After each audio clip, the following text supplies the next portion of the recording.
Hey, hockey fans, and welcome back to another edition of Puck My Life. I'm super excited for tonight's show because look who's back, guys. It's Cody. How we doing, sir? It's been too long. Good, good. It has been. I think we were just talking about like 6 months since I've been on. It doesn't feel like that long, but glad to be back on. I'm in Arizona now. Been a hot summer, but ready to talk some hockey. Yeah, it's good to have you back on. And tonight we are going to go over the London Knights game experience that we had, and this was Game 3 of a three-game road trip that Cody and I went on. Game 1, we were in Erie, watched the Erie Otters play the London Knights. Then the next night, we were fortunate enough to go see the Buffalo Sabres take on the Colorado Avalanche. And then on our way home, we were able to jet through Ontario and stop in London and watch the London Knights play the Niagara Ice Dogs. So we are definitely Ice Dogs fans. We are not London fans. And it was actually kind of cool. We'll kind of go into this real quick. So the reason why we have Niagara Ice Dogs gear is when we were cutting back through the Ontario, we stopped in, I think it was St. Catharines, right? Yes, Where yep, St. their Catharines, arena's at. Ontario. Yep. So we actually called the arena early that morning and said, "Hey, is your guys' team shop open? We want to go check it out." And the lady's like, "Well, it's not really open, but somebody will be here for that." So we're like, "Okay." So when we got there, we called, and the lady came down, let us in, actually took us through part of the arena, which was really cool. Through the Showed team us the ice offices too. team offices right by the locker rooms, went up by the ice, got a few pictures there, and took us into the team shop. We got to look all around and grab some really cool stuff. And so I was super excited because if you watch one of the videos that we did with Mark, and we were talking about jerseys that we wanted to add to our collections when we did the OHL segment, I actually had this jersey on my list to get, and I was super excited to pick this up. It is the top quality. It was on sale. It was 150 Canadian, which was a really good steal for this. It's the better quality than the CCM ones that they've been putting out that we don't really like, where some of the patches aren't as great. But we were very fortunate and thankful to the Niagara Ice Dogs organization for letting us in, even though the team store was not open that day, to get us some gear so we could go support the boys over in London, which was really cool to go in. We've talked about this before. Cody and I love being the opposing fans at some of these games. Maybe not so much Pittsburgh after what happened. If you want to learn more about that experience, you can go back and watch that game experience. But yeah, we were very fortunate, and thank you to the Niagara Ice Dogs for allowing us to go in and get some merch. I didn't Great have team any store. Ice Dogs merch before we went to the game, so it was nice to have that. So, all right, well, let's jump into tonight's game experience. So, the London Knights play at Budweiser Gardens, which, as you can see here on the map, if we were just to drive straight there from around where I live, it's 2 hours and 40 minutes, which really isn't all that bad. I was actually earlier I was showing this map to my wife, and she's like, "Wow, that's actually pretty close." I'm like, "Yeah, like some of the stuff in Canada for us really isn't that bad." So yeah, it's pretty close to where it's actually only about 20 minutes further for us to go to a game in London and back than it is for us to go to a game in Detroit to see the Red Wings and back. So it's really cool to have them. A lot of really great teams close by. So yeah, this is Budweiser Gardens. I thought it was pretty cool. Mhm. Just like you could definitely tell it was an older building, and it was cool that it was in the downtown city. What were you thinking, Cody, when we first rolled up on Budweiser Gardens? Yeah, I absolutely loved it, and I think, like I've said before, I think this stadium, it's a perfect juxtaposition of what you like about stadiums and what I like, because I know you like stadiums with just great parking nearby, and my favorite thing is downtown stadiums. I love just being right in the city where the team's playing, and this stadium really started to spoil the upcoming segment, but it really met both those criteria, and really neat downtown setting, lots of cool restaurants, bars, and shops nearby, and then just a beautiful barn. I really loved it. Yeah, and I was actually kind of surprised with the size of the venue that the concourse was like this is the main concourse on the lower level, and it was actually kind of a little smaller than what I thought. I thought it would have a little bit more of an open concept. But yeah, I was not expecting this. The upper bowl concourse was similar to this. But yeah, what were your thoughts like after we got through the doors of the building and we were walking around the concourse, and were you expecting it to be like this? No, it was. I mean, I think of all the OHL stadiums I've been to, like this was one of the most similar to like an NHL style setup that I've been to. Because I mean, this was the main concourse, and then it Hmm. also had. I mean, they had an upper concourse. There's an upper bowl that had its own concourse too, and then a whole executive level too. So I mean, it's a really nice facility. Really, it was really easy getting around too for the most part. Yeah, it's quite the arena for a town like London to have, and I mean, I know there's quite a bit of Canadians that live in this part of Ontario, and I was not expecting it. I figured it would be a good size arena, but I was not expecting this kind of level of an arena for a junior team. Like Oh I was yeah. not expecting it, and I think as far as OHL goes, I think this is the largest arena that we have been to thus far with our traveling around and going to see the OHL, because a couple nights before we were in Erie, and then we've also been to Saginaw, and we've been to Flint, and I think that's it, right? Windsor as well. Windsor, yep, yeah, Windsor. Yep. That one's coming up, and we'll talk more about that. But yeah, up until this point, Mhm. this was the biggest one that we have been to. And one thing I've noticed, we'll go into the ice shot here, but it seems like lately we were kind of talking about this when we got to the arena, that some of these arenas that we've been going to, a lot have been doing like the horseshoe style, or like with this one you couldn't go past a certain point, so like you couldn't completely walk around the arena like at a lot of other ones. Like they had like a special like security slash, you had to have like a special ticket to get back into this like executive seating, that's just, and it was like lower bowl back here, like if you look Mhm. directly below the Canadian flag, like you had to have a special ticket just to get back there. So you could only walk around like three-quarters of the concourse, which was interesting for a setup like this. In Erie, a couple nights before, they had that horseshoe setup as well. So I don't know. What are your thoughts on the horseshoe setup versus like the full wraparound? I prefer the full wraparound. I think it seems like in these kind of like obviously like pro stadiums tend to be more the full wraparound. Um, or I feel like kind of in the lower levels you do see these horseshoe. And this was I guess kind of a modified horseshoe, so just the Mhm. upper bowl was the horseshoe, of course. But yeah, Yeah. they're interesting, I guess.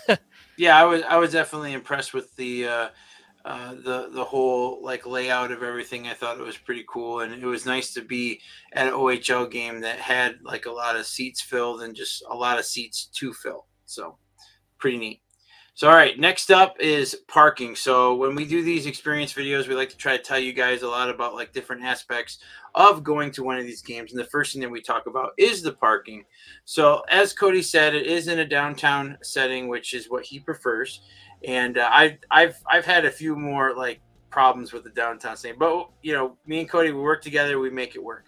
So if you see there's that little parking lot that's in the front where you see the four cars parked. We actually got there early enough to where we could park in that parking. It was around $20 Canadian for us, and then we just went across the street from where the to the left of where the main entrance is, where it said Budweiser, and there's like a downtown market there with a lot of shops and like mini restaurants and stuff like that. So that was really cool. So if you do get to this arena early, there is plenty of stuff to do in the area, and we've always talked about this in all the videos that we've done, that if a game is taking place in a downtown setting, we do recommend getting there a little extra early. Sometimes you can take advantage of some cheaper parking, which a lot of times, even now, we've been starting to notice recently that a lot of these meters are even changing on game days. They're reprogramming them for events, and so you're having to pay more. So Mhm. once a certain time within like an hour of the game starting, the rates start to go up. So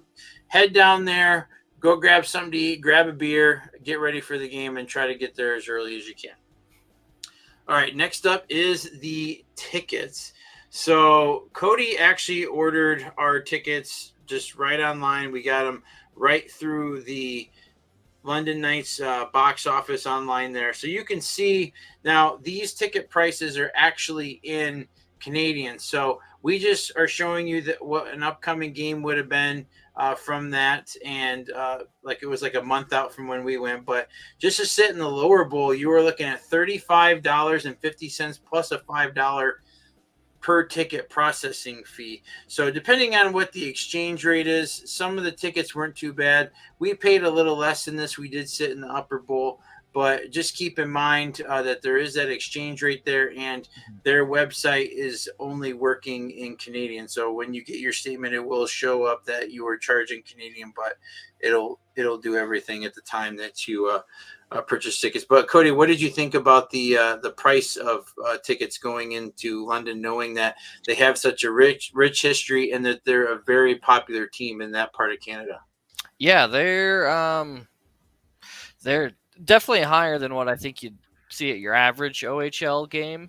But I mean, supply and demand. And I remember, correct me if I'm wrong, we actually bought these tickets about a month out, and because I think because we were looking at this game, and then like, well, let's take a look and get an idea of what tickets are, and we checked, and we're like, oh my gosh, there's only like 2 sections left in Upper Bowl that have tickets left. This is like a month out. So I mean, if you're looking to go, I mean, plan ahead, because too, like I think you've probably seen it at a lot of OHL games, at least that I've been to. It's, you get there in the concourse early, and there's usually some Boy Scout leader that's trying to give away extra tickets they have. Where this Yep. game, there's actually people outside the arena trying to buy tickets as we were going in, and I'm pretty sure we Yeah. went on a weekday game, like midweek game, like, so Yeah. they're a big draw in London. So And what was be really prepared. interesting too was that, like, when I went down to the concourse, I think I went down to take some pictures or something like that during intermission.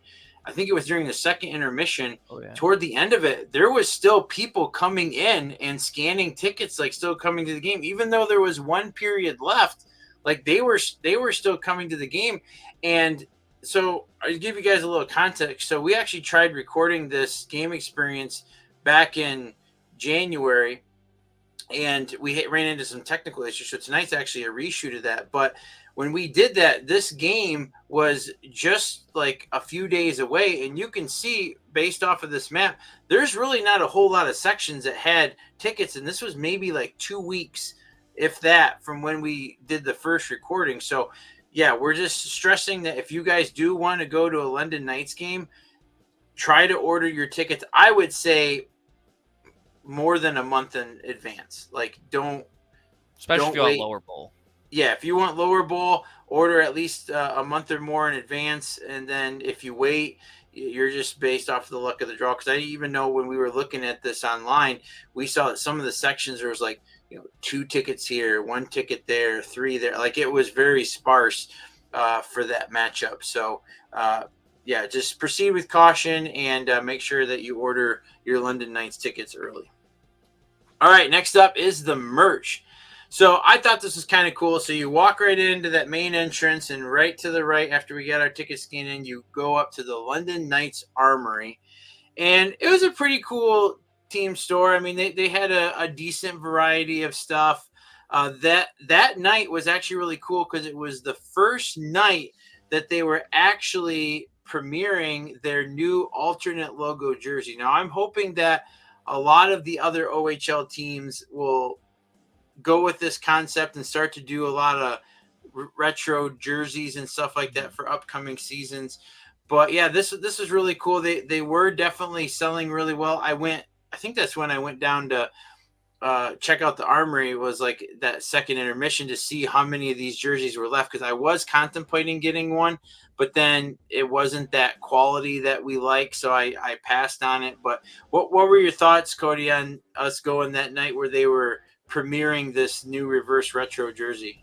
Yeah, I thought it was. I mean, I think it's a neat jersey, and I mean, obviously, it's kind of paying homage to what the NHL's been doing the last couple of years with their reverse retros. And I mean, I just the business side, I get why some of the smaller OHL teams don't want to do it, but I think it's really cool. And London definitely has the funds to bankroll, adding extra jerseys like this and stuff. And I really wish it was more teams in the OHL and junior leagues would do things like this, because it's cool. A lot of these junior teams have a deep history, and so to bring back an old logo on a new kind of reversed color scheme, I don't know. I thought it was really cool, and definitely the fans in London seem to really enjoy it too.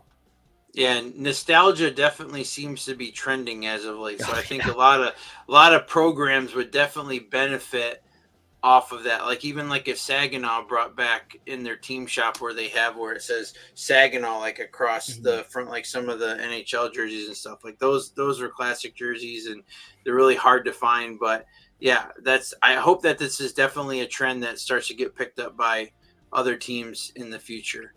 And then they definitely were not short of pucks. So it was kind of cool that they not only had their regular logo puck, but they did have one with the reverse retro logo, which I picked up at least one of each. Yep, you got one of each as well. I actually left mine on the shelf. I didn't even grab mine for tonight, but you're seeing the pictures right there. Yes, two really cool jerseys. I think they were like $5-6 a piece Canadian, which is not real bad for that. Like we've noticed that a lot of times when we go to these OHL games in Canada, the puck prices are really good. Like even when we went to the Armada game, those were $5 a puck for the Q. If you haven't already, go check that game experience out as well. We went and saw the Blanesville Armada. But yeah, I'm really excited when we go into Canada to some of these games because they have the best puck prices. So it's always good. All right, next up is concessions. So they did have a few of your typical like booths around there. We have the Talbot Fire. I think that's how you Talbot, however you want to say Talbot. It. Talbot Fryer, yeah. Talbot Fryer. The grandstand, you get your pizza, pretzels, beer, ice cream. And then they had like some of these like combos and stuff here. So we got combo number 1 is a burger and a 12-ounce beer for $14.50. Now, mind you, this is Canadian prices. And then the other one that they have below there is a large popcorn, 2 small pops, and a pack of Twizzlers, which I thought was kind of random that they're just throwing a pack of Twizzlers in there. It's like a movie theater combo. For $19. Yeah.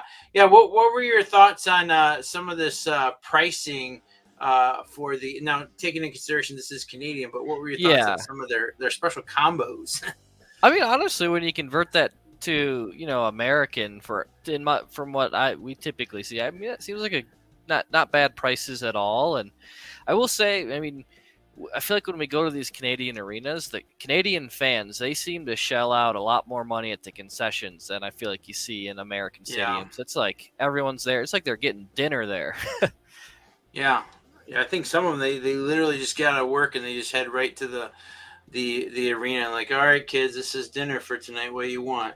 So yeah, it was just kind of cool to see the different combos and stuff that the different arenas do. And they had like the little tiki hut there with all the fruity mixed drinks and seltzers, and then they had the Budweiser King Club. And if you see there in that photo, we got the guy, he caught me while I was taking this photo, and we'll have to show it sometime. But there's been a lot of photos. Cody and I were talking about this before we got on, where we've been taking pictures around the arenas and people have like caught us like taking pictures. So I want to do like a collaboration and probably post those on Instagram or something like that to show you. But yeah, I thought this was kind of cool. The Budweiser King Club, as you can see, it's not very full right now. We did get there as soon as the doors open, and with them being the main sponsor and what the building is named after, they had to have something special in there for Budweiser.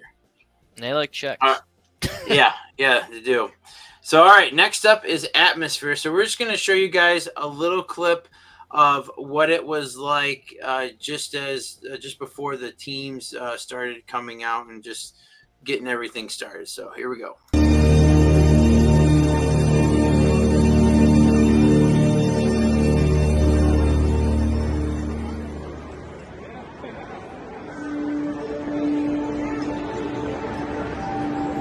Welcome to a new season. A new start. 68 new regular season games. With new players, expectations, dreams. Potential. The light. The opportunity. So yeah, if you want to see the rest of that intro, you got to get tickets and go watch the London Knights. So yeah. All right, let's get going on to the next one here. So yeah, so it was kind of cool during the time where the ice crew was out there getting the ice ready. It was kind of neat to see that they lit the ice up green. I was definitely not expecting that when we first got in there, but I thought that was kind of a cool touch to play off of the team colors. And then one really cool thing is, we've been to games where like we were in Toledo and the players come out of a big walleye head, or like in Orlando they come out underneath like a big polar bear. But this was kind of interesting that they have this part of a castle wall, and I just thought that was this kind of neat. I hadn't seen anything like that where they just blew up part of a building to have the team kind of come through. But had you seen something like that before, Cody, like a team coming out of a blow up building? No, I thought it was, yeah, usually it's the mouth of their mascot or something like that you typically see. So coming out of a fortress was kind of cool. Yeah, it was pretty neat. And then since playing off the fortress, they're the knights and stuff like that, they did have this guy running around.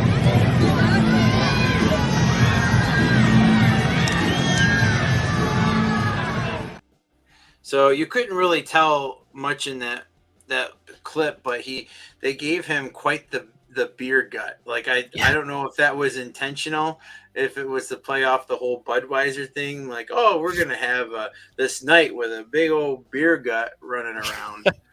So yeah, I thought that was I thought it was a pretty cool mascot to have. And I don't have a picture of it, unfortunately, to show you. But if you do want to see what I'm talking about, head over to Instagram.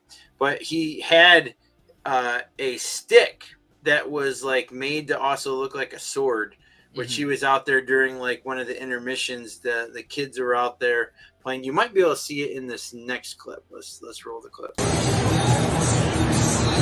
got a few battles going on right there at the center ice. Make some noise, Knights fans.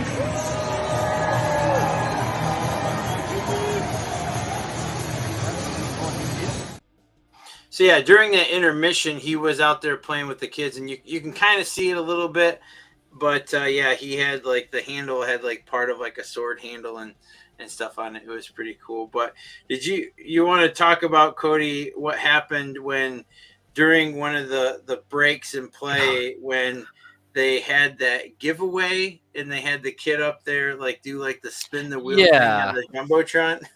So yeah, it was. This gave both of us a chuckle. They had, your typical, while they're cleaning or shoveling the ice, kind of promo thing to keep everyone entertained, and it was like a trivia game. And so they picked, I picked a random fan from the crowd who was like, he was some teenager, maybe 15 to 17, and then they have some company sponsored it, and they spin the wheel to see what prize it is. It just so happened that the company that sponsored it was like a window and glass company, so of course it goes past like the jerseys or tickets or gift cards and lands right on $1,000 in windows and doors, which just what every 15, 16, or 17-year-olds wants: $1,000 off windows and doors. Yeah, I'm sure his dad was happy, but Yeah. he definitely looked a little disappointed. I was like, I think I said something to you. I'm like, just give him the jersey, like that. Yeah. That's what he was up there for. He didn't want anything else off that wheel. He just wanted the jersey. I don't know. It's what it is, and yeah, it was still funny. And it was like the one time I was in Toronto, I was actually at a Maple Leafs. It wasn't a Maple Leafs game; it was a Blue Jays game, and they were giving away push lawnmowers. So I don't know. It's like they do stuff differently over there, I guess. I don't know. Doors and windows and lawnmowers. It's Yeah. something over there, yeah. So all right. Well, next up is the puck score. So I'm gonna. Oh, there we go. All right. So I gave them a 9 out of 10 for parking, a 9 for tickets, 9 for merch, 8 for concessions, and 10 for atmosphere, giving them a initial puck score of 45. So what are your thoughts, Cody, on the puck score that I gave the London Knights? Yeah, I think it's pretty spot on. I mean, the parking was great. Like the tickets, they are a bit pricey and they're hard to get, but that's because it's a great experience. And so, I mean, you get what you pay for, and it was a great experience. Great store there, the concessions. I mean, they had lots of options there, more than most OHL arenas. And then, really, I mean, it's the pretty darn the most close to like an NHL experience of any OHL game I've been to. And I mean, they know what they're doing there. They're obviously a well-ran club. I mean, it seems like they're in the final four of the OHL playoffs every year. I mean, I think how well that organization is ran extends from not just on the ice, but to what's in the arena and how they run their game day operations there from a fan perspective too. So I thought it was a great time. As much as I don't like the London team, it was a great time. Weren't you saying in a previous conversation that we had that the London Knights were like the most valuable team in the OHL? I think so, like, yeah, because pretty they're close to the top. yeah I'm pretty sure they are the most valuable OHL team. Yeah, Yeah, because it they're owned wouldn't by the surprise me. Hunter brothers. Yeah. Okay, yeah, it wouldn't surprise me. And then as far as like a wow/X factor, I just gave him a 1 out of 3. I didn't think that there was anything that really just like took me over, like just kind of like I wasn't really wowed. I gave him a point just because I thought like overall it was like just a really good experience from start to finish. It was cool that they had like the blow up castle section and the fat knight running around and stuff like that. But there was nothing that just was like, oh my goodness, like where it separated them. I just think overall it was just a really good experience. So Oh yeah. London Knights, you guys get a total of 46 for your puck score. So yeah, not bad. All right, so what's left? So we talked about in a previous video that we're going to try to pump these out sooner rather than later. And with schedules and everything like that, it hasn't quite worked out. But we're still working on it. We still have quite a bit of teams left to go, as you can see. I'm not 100% sure at this point if we're going to be able to get everything done before the next season starts. As you can see, there's even another slide full of more teams. And then we also have what Jose and I went to just about a month or two ago now, I guess. Wow, time's really flying by. But we did go to the NHL draft, so we still have to do one for that. So we still do have a lot of catching up to do. So just bear with us, guys. We're going to get this stuff out as soon as we can. We do have a lot of other stuff that we're working on behind the scenes, some stuff that we're working on with some sponsors. We do have some stuff that we're working on as far as giveaways, and we're going to be launching a Patreon soon and a GoFundMe for some stuff. So just bear with us, guys, as we try to get all of this taken out. And we're also trying to plan next year's games that we're going to. So I have a board over here that has like a bunch of different leagues and teams, and we're just trying to figure out schedule-wise and everything. It's been a bit of a mess recently, but we're trying to get everything sorted out and getting ready, getting all pumped and geared up for next season. That's for sure. And if you haven't already, head on over to the link below. Go follow us on Instagram. We're definitely gaining a lot of traction over there. If you look underneath where it has the Linktree link there, I actually went through. I don't know if I told you this, Cody, but I did go through and separated all of our story posts out by the teams that we saw. So now if you want to see nice shots we had when we went to Muskegon or Dubuque or Flint, those are all under those different categories now. We still have them set up, as you can see here, by league. So if you're just into certain leagues or want to see what we've done just within the NHL or AHL, whatever, you can still go look at that. But everything is now separated by team. And then if we go to multiple games, we just throw all of those story posts now in there so you can see what it was like for us on those different nights that we went. And then if you click on that Linktree link that's below, we have the YouTube link, the Rumble link, Arena Tour link, and then we have sports leagues maps and then roaming the rinks. You can go check all those out. If you go to the Arena Tour map, this is the map of all the places that I have been throughout all the hockey travels that I've done. It's creeping up to almost 50, which is crazy to think from where we started to now. I never really thought that would have been possible. I mean, we're learning about different teams, different leagues all the time, and things seem to keep expanding. So the list is definitely not getting shorter. The list is definitely getting longer. So stay tuned with us this next season. This map is definitely going to get filled out in more ways than one. And then if you go and click on the sports leagues map link, I've been using this website since day one, and it's a really cool resource. As you can see there, you can look up football, basketball, obviously hockey, baseball, soccer, and he has, even at the top, you can see he's got motorsports and golf now. And you can go through and find a bunch of different teams and leagues that you probably didn't know about. He doesn't have all the leagues for hockey listed, but these are the ones that they currently have listed on the site. So you can click on the links here, and then it'll take you up to a similar map of like the one I showed you that we made for the arena tour, and see where all the QMJ teams are, all the ECHL, and then try to see if there's any that are close by you and that you can plan out your hockey travels for next season. This is a good resource that I would highly recommend that you use for this upcoming season. All right, well, that wraps it up for tonight. Do you have anything, Cody, that you would like to add about anything with the London Knights, or anything about the catching up that we have to do, or the any of the stuff that I just went over? I think one story that we had talked about before we hopped on air we forgot to mention. So, yeah. as you can see, we rocked our London, to the London Knights game, we rocked our Niagara Ice Dogs gear, and I think this is kind of something we learned that day, is that the Ice Dogs don't have the largest fan base. Suffice to say, they have probably one of the smaller fan bases, and obviously London being one of the larger ones. I think in that whole arena, I think I maybe saw one or two other people wearing Ice Dogs gear. And what was funny is, as the game's just about to start, because we had been down watching a lot of stuff in lower bowl, so we worked our way upstairs and we're sneaking into our upper bowl section. The usher in our section kind of pulled us aside and was like, "Oh, who are you here to support?" And we're like, "Oh, the Ice Dogs." And he's like, "No, like which